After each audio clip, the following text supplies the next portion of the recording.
And gentleman சலாம் கேளுங்கள். இதுவரைக்கும் பார்த்ததே இதுதான். நான் இது கிரிக்கெட் பத்தி கிரிக்கெட் வார்ம் அப். ஆமா கிரிக்கெட் சமயம். கிரிக்கெட் வார்ம் அப்ல ஃபர்ஸ்ட் bowling பத்தி பார்ப்போம். கிரிக்கெட் சமயத்துக்கு பத்தி கரெக்டா பாலுக்குடா. பால் தாண்டி கரெக்டா பால் பண்ணா. அந்த சைடு சொல்லலாம் இப்படி அவுட் பண்ணா. இது சும்மா நாங்க வச்சுக்கிறோம். ஸ்டெப் இல்லை, சும்மா ஸ்டெப்புடா. நான் மேல் ஸ்டெப் வச்சுருப்பாங்க அப்படிங்கோ நினச்சிக்காதீங்க. அந்த மேல் ஸ்டெப்பு சின்ன பாப்பா தான் பெரியவங்க தம்பி அடிப்பாங்க. டக்குனு ஓடி யாரும் சொல்ல சீக்கிரம் அவுட் பண்ணுவார். எப்பவுமே ரெண்டு அவுட் பண்ணக்கூடாது. இப்படியா எத்தணும் சின்ன பிள்ளைங்கனால கொஞ்சம் இது வாங்குது. பால் போட்டுனே சொல்ல வச்சுருப்பா. எதுக்காக எத்தக்கூடாது.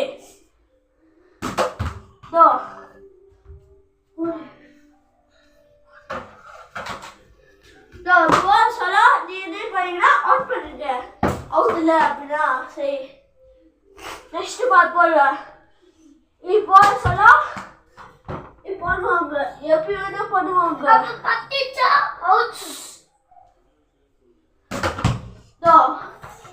நான் சொன்னேன்ல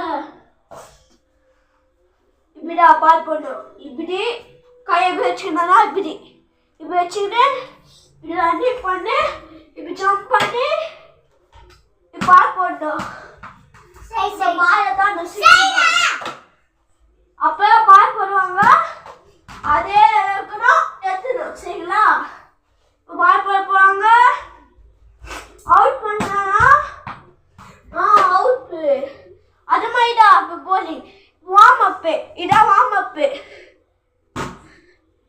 வார்ம் அப் பண்ணிடா. இப்போ வந்து பேட்டிங். நம்ம பேட்டிங் பற்றி பண்ண போகிறோம். இப்போ வந்து இப்போ வந்து அடிக்கணும். சீக்கிரம் வரணும். அது சீக்கிரம் பண்ணி இப்போ வந்து நான் நாட் அவுட்டா வரதுக்கு சரிங்களா.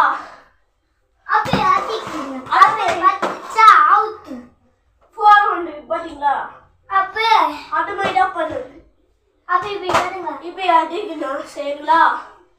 பேட்டே மிக் போய் இப்போ அடிக்கணும். எப்போ போறீங்களா 6 அது அவன் சின்ன பையனை சும்மா சொல்லாதீங்க. 10 6 போய்கிட்டு இருக்கு சரிங்களா. நான் இப்போ பார்ப்போம். அப்போ